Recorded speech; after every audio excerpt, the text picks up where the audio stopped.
ഓണം വന്നു കഴിഞ്ഞാൽ ചിപ്സ് ഇല്ലാത്ത ഒരു പരിപാടിയില്ല. അപ്പോൾ അതിന് നമുക്ക് പെട്ടെന്ന് സിമ്പിളായിട്ട് ചെയ്യാൻ പറ്റുന്ന ഒരു ഐറ്റം കേട്ടോ. അപ്പോൾ കുറച്ച് വെള്ളം എടുക്കുക, മഞ്ഞൾപ്പൊടി എടുക്കുക, ഒരു 3-4 പീസ് നമ്മുടെ കായ എടുക്കുക, പച്ചക്കായ. അപ്പോൾ നമ്മുടെ വീട്ടിൽ ചെയ്യുമ്പോൾ അതിൻ്റെ ഒരു ടേസ്റ്റ് വേറെ തന്നെയാണ്. എന്ന് വെച്ചാൽ നിങ്ങൾ ചെയ്ത് നോക്കി കഴിയുമ്പോഴേ നമുക്ക് അതറിയാൻ പറ്റുള്ളൂ. ഈ കായ തൊലി പൊളിച്ചതിന് കഴിഞ്ഞതിന് ശേഷം നമ്മൾ ഈ താഴത്ത് കാണുന്ന വെള്ളത്തിലേക്ക് എടുത്തിടാം. മഞ്ഞപ്പൊടി ഇട്ട വെള്ളത്തിൽ എടുത്തിടാം. അപ്പോൾ എന്താണെന്ന് വെച്ചിട്ടുണ്ടെങ്കിൽ മഞ്ഞപ്പൊടി കുറച്ച് അങ്ങോട്ട് കയറി കിട്ടും. ഒരു 10-15 മിനിറ്റ് അതിൽ ഇട്ട് കഴിഞ്ഞ് കഴിയുമ്പോൾ എന്ത് ചെയ്യുക, ഇവനെ അങ്ങോട്ട് എടുക്കുക. ചട്ടിയിൽ നല്ല വെളിച്ചെണ്ണ അങ്ങോട്ട് അങ്ങോട്ട് കഴിയുന്ന സമയത്ത് ഇവനെ അങ്ങോട്ട് അരിഞ്ഞങ്ങോട്ട് ഇടുക.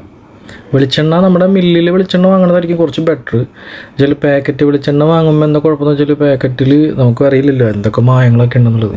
എന്നുവെച്ചാൽ പാക്കറ്റ് വെളിച്ചെണ്ണ വാങ്ങിച്ചിട്ട് ഇതുണ്ടാക്കുന്ന സമയത്ത് നമ്മുടെ തൊണ്ടയിൽ ചെറിയൊരു പുകച്ചിൽ പോലെ നമുക്ക് ഫീൽ ചെയ്യും. അപ്പോൾ അതിനെക്കാട്ടും ബെറ്റർ മില്ലിൽ നിന്ന് വാങ്ങിച്ചിട്ട് ചെയ്യുന്നതായിരിക്കും കുറച്ചുകൂടി നല്ലത്. വറുത്ത് കഴിയുമ്പോൾ ഇതേപോലെ ഗോൾഡൻ കളറാവും. മനസ്സിലായോ? ഇത് കണ്ടു കഴിഞ്ഞാൽ പടപടേന്ന് സാധനം തീരുട്ടാ. ഒരൊറ്റ മിനിറ്റ് മതി ഈ സാധനമൊക്കെ തീർന്നു പോകാൻ. അത്രയും ടേസ്റ്റ് ഉണ്ട്. അതായത് നമ്മുടെ പ്യൂറായിട്ടുള്ള വെളിച്ചെണ്ണയിൽ ചെയ്യുന്നത്.